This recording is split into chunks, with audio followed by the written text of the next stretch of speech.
So your bow's in tune and it's shooting pretty good. You're fresh from the shop, but your groups just aren't what you want them to be at 20 yards, and your broadheads are flying a little wonky. There might be a solution as easy as turning your nocks. I'm serious, Matt. Stay tuned.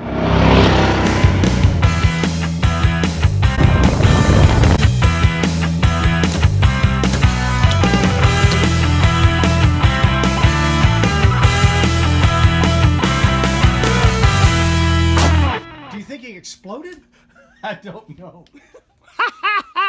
Howdy fans, rainy day here at the test lab, and I wanted to talk about Nock tuning, or group, some people call it group tuning. All right, so what are the signs that you might want to start Nock tuning? It's just when you shoot your groups, you feel points are shooting pretty good, but the groups just kind of like at 20 yards or whatever, you think they could be better. And there may be a very simple solution.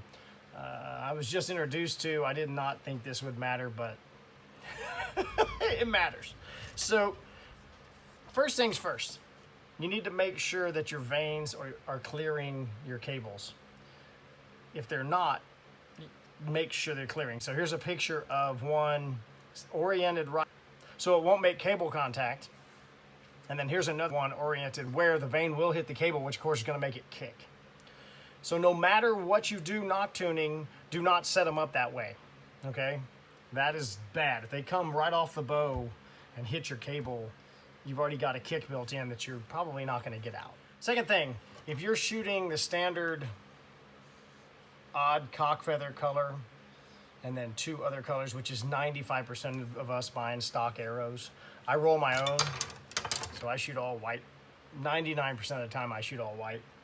But we're just going to talk about stock arrows real quick. And if your nock orientation gets off and this is not the cock feather, you just got to get over it. You want the arrows to shoot the best.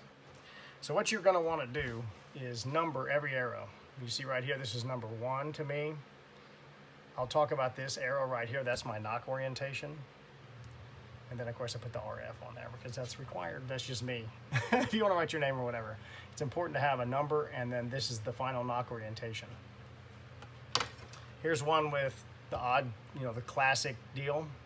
It's numbered 1, and then the nock orientation where it shoots best. So you take your arrows, you number every one of them. You shoot them into the target. There's gonna be a bunch that behave and they shoot, but repeatedly you're gonna see 2 or 3 that just don't behave, and every one of these arrows flexes just a little different. It's not a lot, but just a little bit different. And what you can do, so get your group of okay arrows. Shoot them 6 or 8 times when you're practicing. Pull the arrows that are behaving. The ones that are just tracking. Those are good. Set them aside. But your bad kids, the kids who need to go to detention hall and clearing erasers, you need to pull them out. Okay? That's why you have them numbered. So then you get down to 3 or 4, let's say. What you're going to do, you're going to grab your nock and you're going to turn it. Now once again, make sure it clears your cables and shoot it. And shoot it, and shoot it, and keep turning it. I'm not kidding. Eventually, they'll just behave. They'll just come right in. I couldn't believe it when Big Mike Tanaka said you ought to try this, and it worked like crazy. I had a half a dozen of the Beeman ICS whiteouts. They call these the white sabers. 1, 2, 3, and 6 shot like darts. 4 and 5 misbehaved. So I pulled 4 and 5 out. I mean, I shot them like 3 or 4 times. I pulled 4 and 5 out. I got 4 to behave. It started shooting in. I turned it 1/4 turn. I marked it and put the up arrow.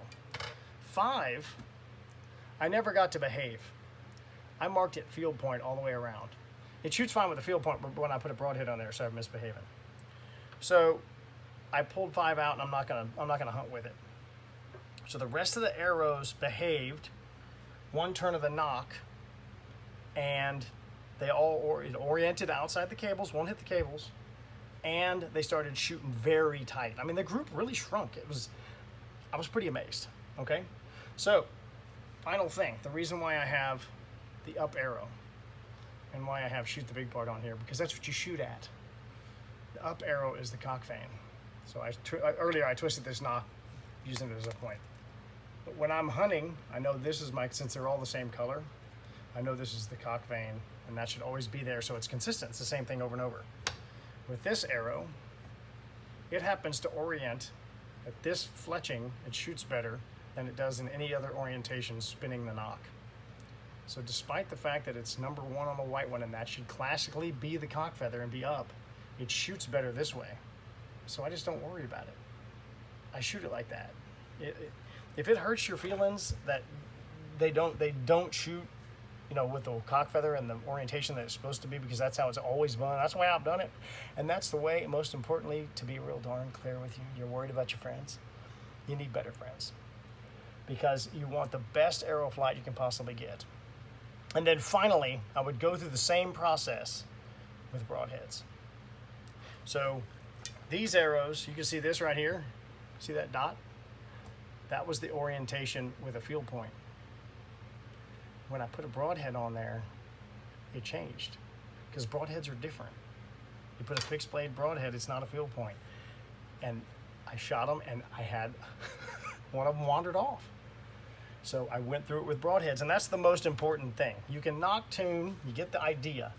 You make sure they're clear in your cables. You turn the nock, and it can be a 32nd or a 16th. It doesn't have to be all the way around. It can be a little bitty adjustments, and they start shooting straight with field points. Then you go to broadheads, and I highly recommend doing this. And then when your broadheads fly, those arrows with those broadheads, set them aside. Those are your hunting arrows, and they're the most accurate ones. They're shooting straight. Hey, this is the Ranch Fairy. Find me on Instagram, find me on Facebook.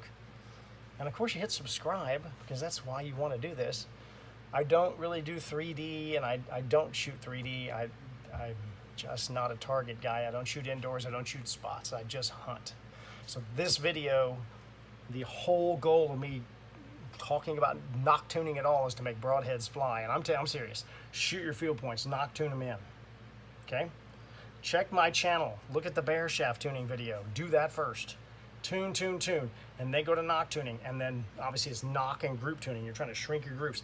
And then nock tune broadheads. Whatever broadhead you shoot. I shoot 300, 400, you know, ridiculously heavy howitzer broadheads, adult size stuff. So if you're a bow hunter, this is a simple thing. God knows we practice a lot. You stand around pounding, pounding, pounding the target, shooting. You might as well accomplish something. Give nock tuning a try.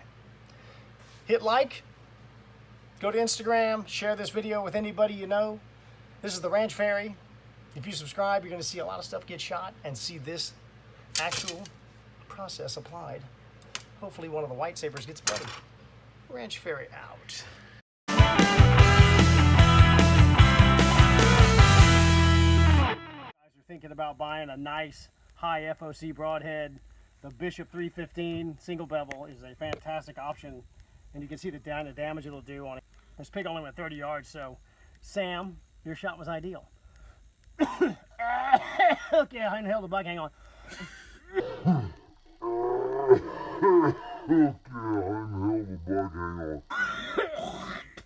Okay, we'll edit that out. Holy crap. Anyway, good shooting, Sam.